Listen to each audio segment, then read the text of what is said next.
So my presentation is called Mobility to Exit the Research Field, White Privilege Interfering with Interracial Dialogue. This panel is about dilemmas encountered when working with people as scholars. In my current research, I work with mostly white people from Second Church as they seek to grow in being against racism in practical ways in the mostly black neighborhood of Family Field. I find that this creates a dilemma for me. Scholars expect me to be mobile, publishing quickly and moving new places for jobs, but people at Second Church expect me to develop stability, growing roots in one place as a way to be an effective community worker.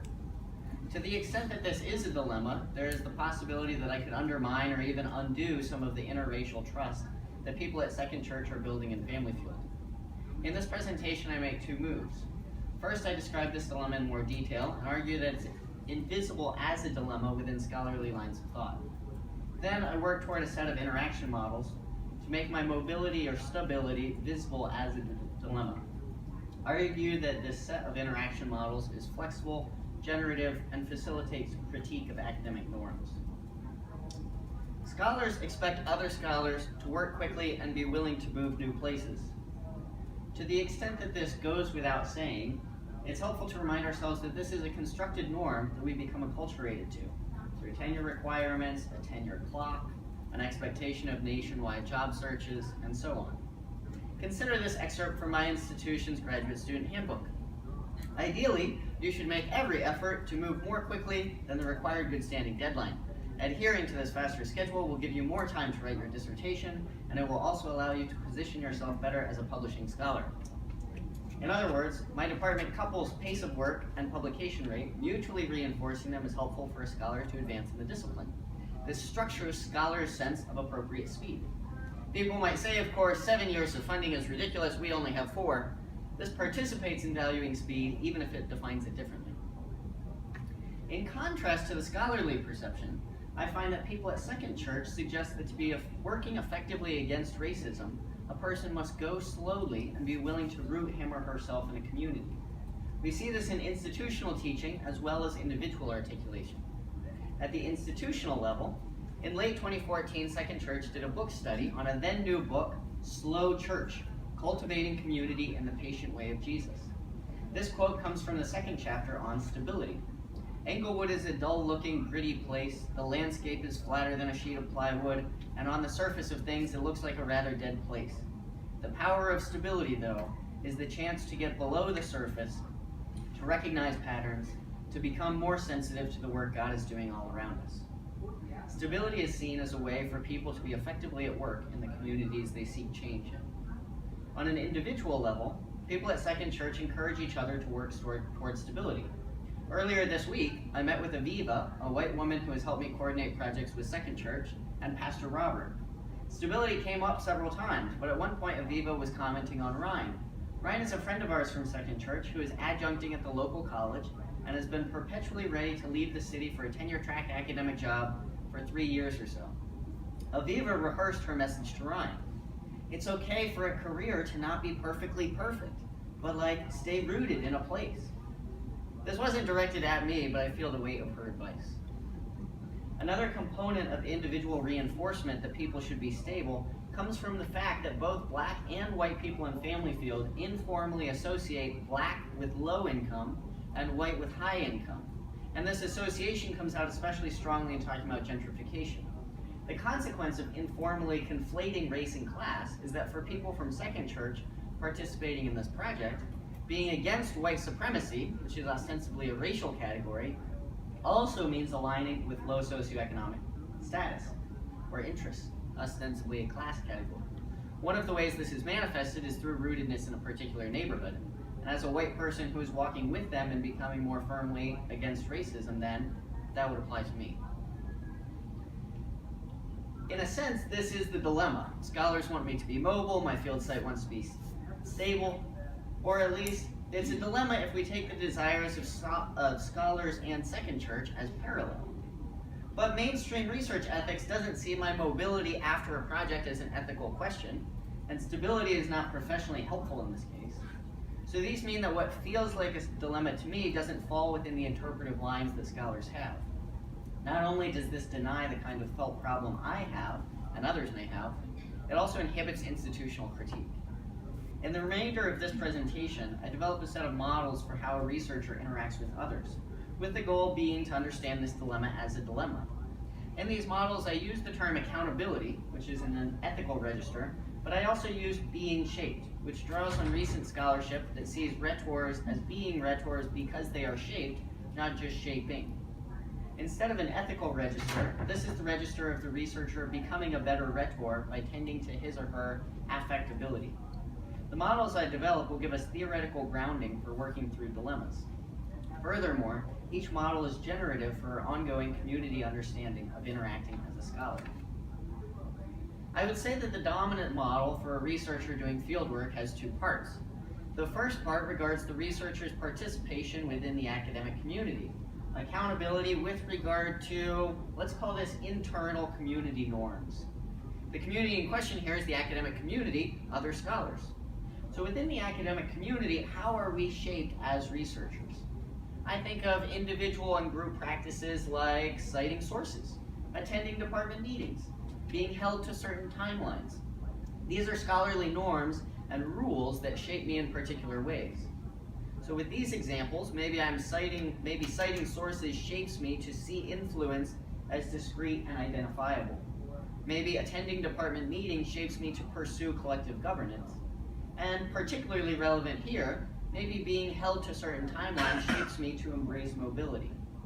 Norms show the extent to which scholars are not our own. We are born into a system of interaction that forms us into scholars as such. These practices are also two-way streets. When I am structured by these norms, I also reinforce, spread, and slightly modify them. I put an ellipsis at the end to acknowledge that this is an illustrative list rather than exhaustive one. If norms internal to universities are one part of the dominant model of a researcher's interaction, the second part must deal with field participants. Conduct with field participants shouldn't follow the same norm as conducts with other scholars. Citing Candice won't get me anywhere in family field, and so on. The difference, it seems to me, is one of place, both metaphorical and physical.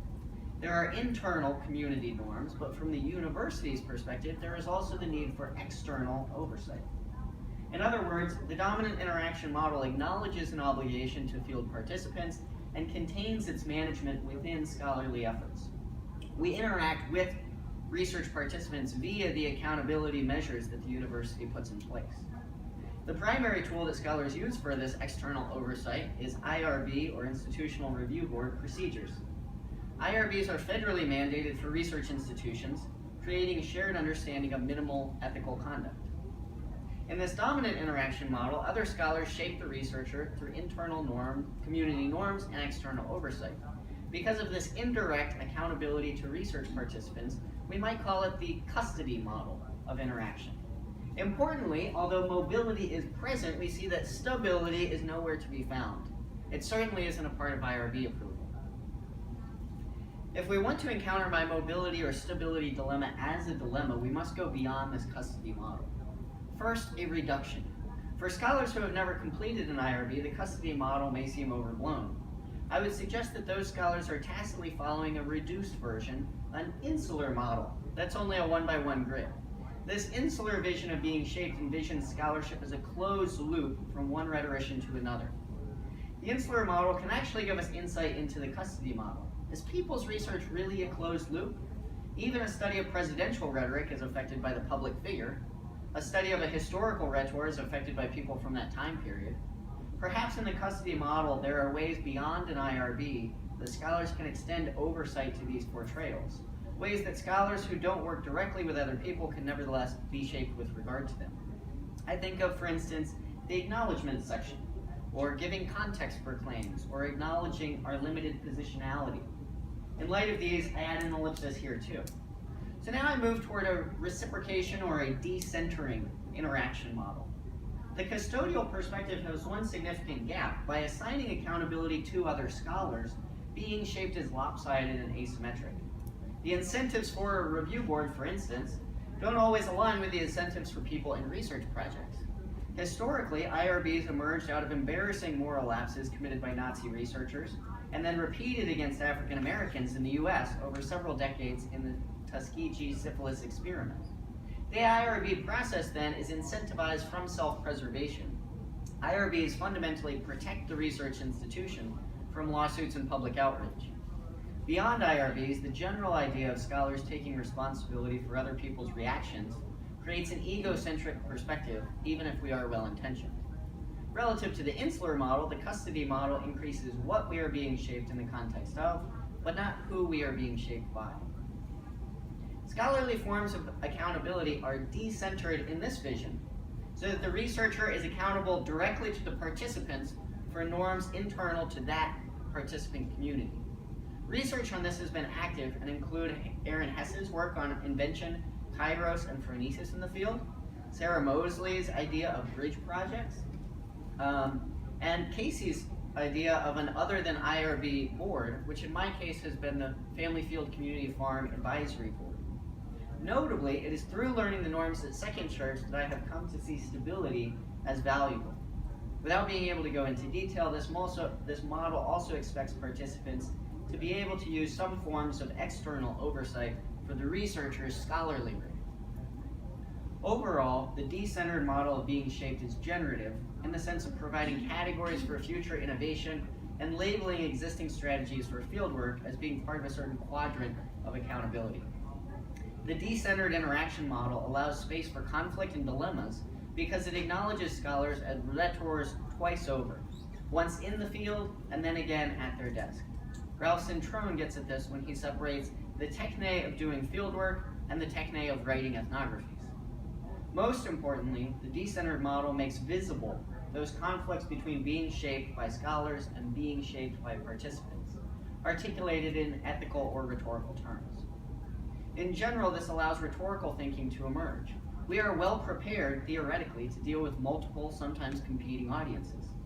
In fact, there may be benefits that can only come from navigating between multiple audiences, such as increased clarity, accuracy, and stakes.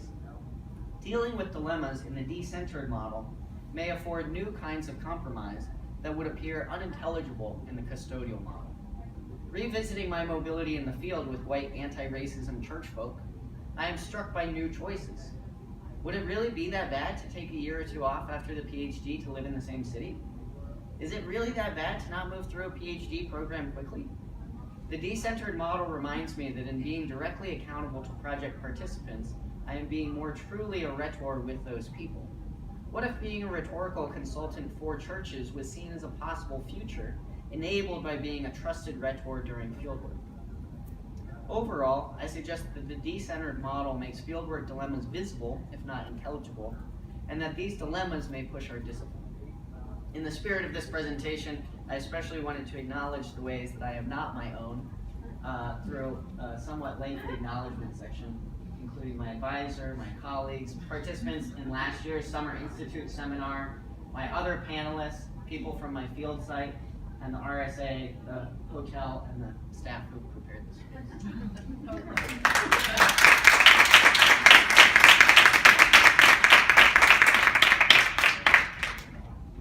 Yes. Does anyone have you feel questions. Oh, okay. I'll have questions. Yes.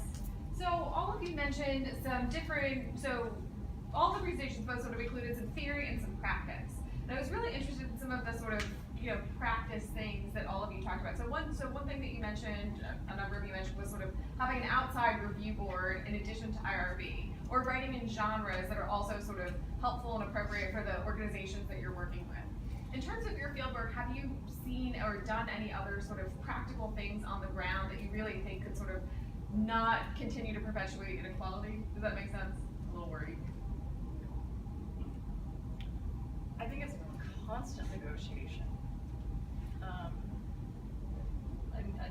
I know that we've all sort of come up with these schema and these thoughtful analyses of how particular aspects of what we've done have been meaningful in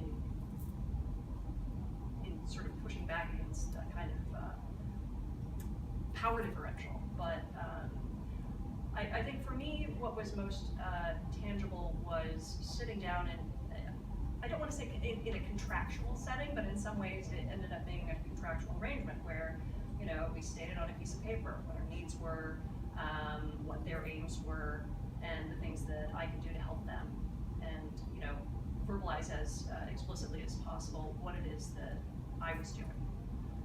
So in that way, I guess it's ironically rendered tangible by these instruments of civil and legal power, and yet that was at least helpful to me. Awesome, thanks. Yeah, I think I would probably place your question as asking what other things could be in that kind of top right box. Yeah. Yeah, and I cut a lot of things out kind of as I was editing to be able to put that in. I wonder if it might be like more of a longer conversation. One brief thing that kind of stands out, I'm getting ready for the next phase of my field work, and that's going to be some of these white people at Second Church are forming kind of an affinity group for white people working on racism. So they're going to meet together to talk about their process of going through being against racism. And that's kind of tricky to talk about. Like how do you talk about going to your white group? And so there's like two parallel things. I've been filling out the IRB, and that's like making its way through the institutional thing. And then just yesterday or 2 days ago, Aviva called me and said, the pastor is a little bit worried about how we're talking about this, and is a little bit unsure that the partner church that's mostly African American, like how they'll hear this idea. So maybe can we do a little bit more thinking about how to talk about this?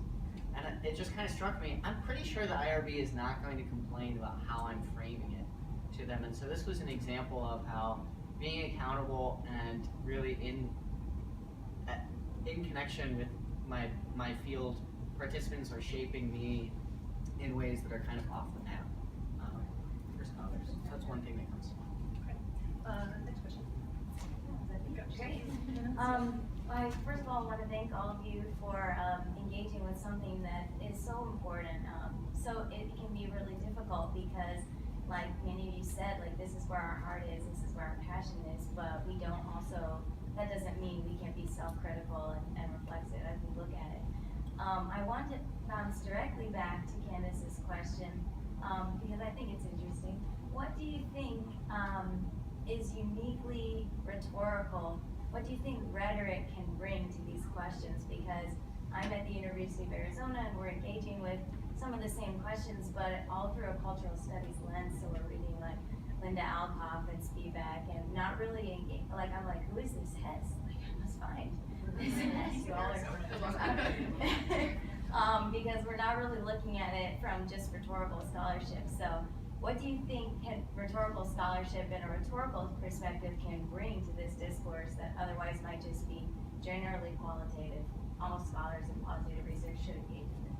So this is a very interesting question to me because I don't necessarily consider myself as squarely grounded in rhetoric. I do a lot of meta-discursive work, and it seems to me that there are astounding similarities to the way that critical studies and other kinds of qualitative research look at these issues, and in some ways they end up being questions of terminology and thought genealogy.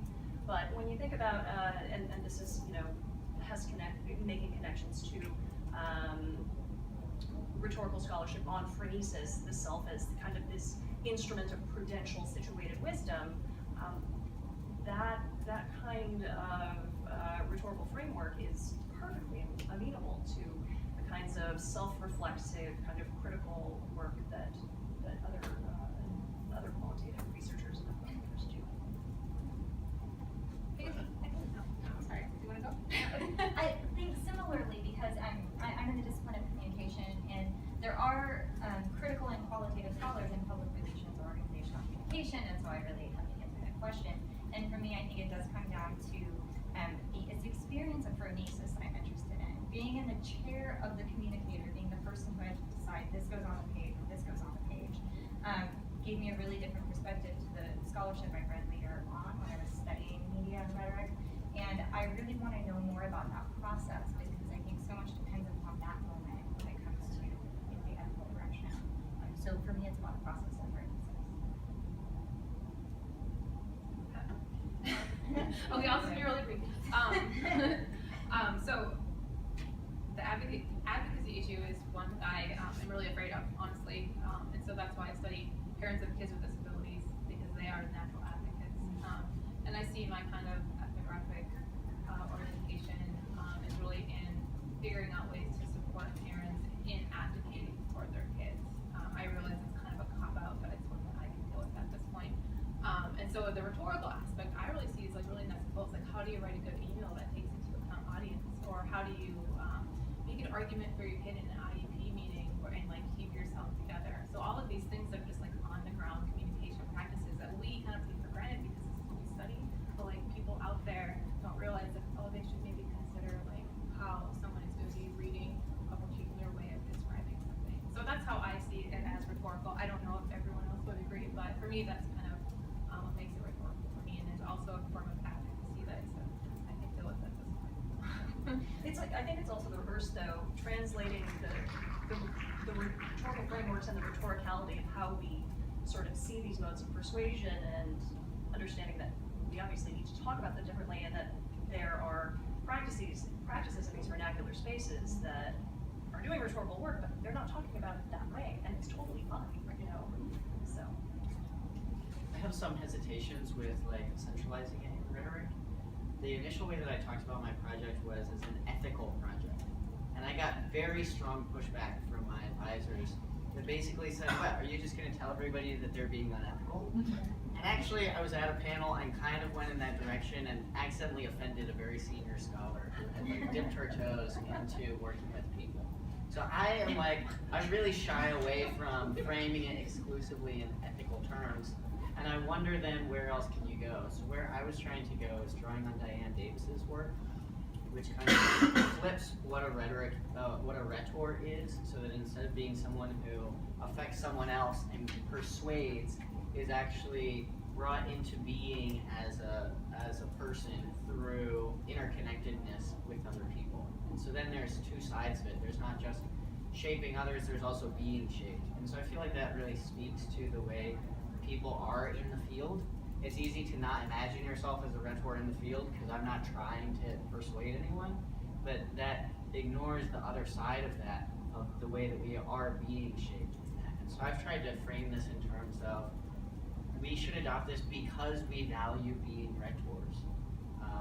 And I'm hesitant because then that doesn't, I anticipate, get a lot of traction outside of people who identify as being rhetors, but I'm hoping that that kind of strikes a balance there.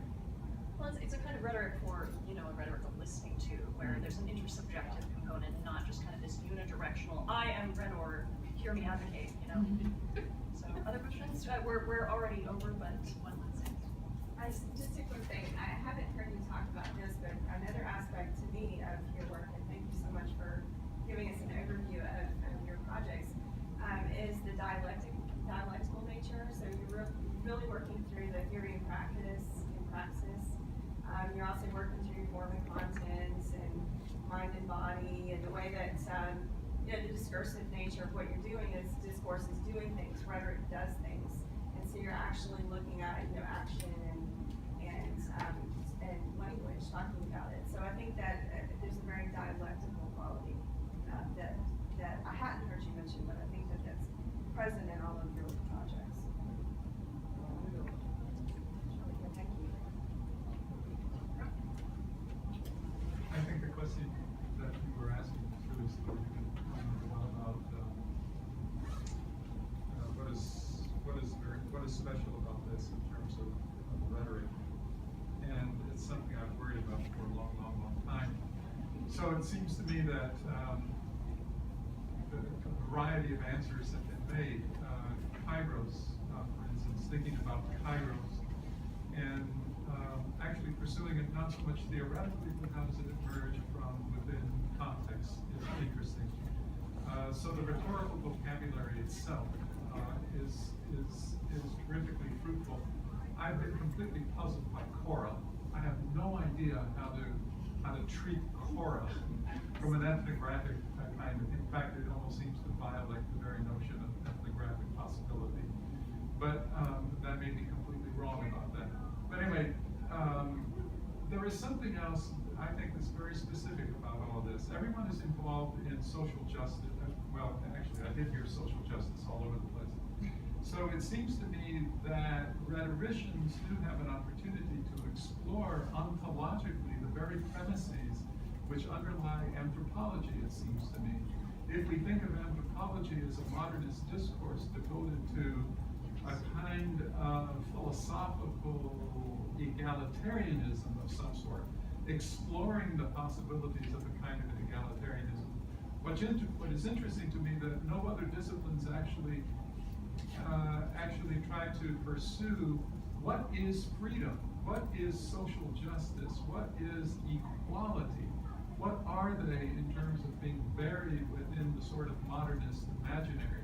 Now that all of a sudden it seems to me to take one towards a kind of ontological kind of question or a set of questions which become deeply provoking and kind of problematic, and so on and so on. But it strikes me that there is something there. It also seems to me that there is embedded in rhetorical theory perhaps something which hasn't quite evolved yet, but almost like a theory of the sensorium, which it seems to me that folks engaged in ethnography might want to think about what is a kind of sensorium and how do people play within a kind of sensorium, which actually might take us a little bit to what Will was trying to talk about with Diane Davis's work, quite frankly. Yeah, I just want to touch really quickly on something that you said in terms of rhetoric's role in kind of shaping this epistemology and understanding what freedom means, what a push towards social change means, what it looks like. And I think the essence of that project, and really social justice projects become test cases for the discipline insofar as we are bound to this Aristotelian concept of dunamis, right? Capacity, ability towards change with a presumption of futurity, right? We're moving towards something, we're moving towards justice, towards equality, and it's all predicated on capacity, right? Seeing the available means of persuasion, but presumably also accomplishing those ends, right? Such that we all have more ability, more agency, et cetera, onward and onward. So, yeah. It might be useful to remember Candice's reflection, I would say, that this is all of you are assuming critical positionality, and critical theory is at the root of much of what you're talking about, which is a bit different than Aristotle, and I think that that's something that's both powerful and probably a good reflection. Actually, no. I think it's necessary to question all of these things. I think it's necessary to question the very notion of equality, quite frankly, Right. or to question the very notion of social justice. The reason why the right doesn't believe in social justice, for instance, is because they believe that justice conceptually, they feel that the social part is actually a privileging of a minoritized suffering part, and they want justice to have a kind of neutrality, and social justice contaminates that. So I think understanding the rhetorical dynamics under that is actually quite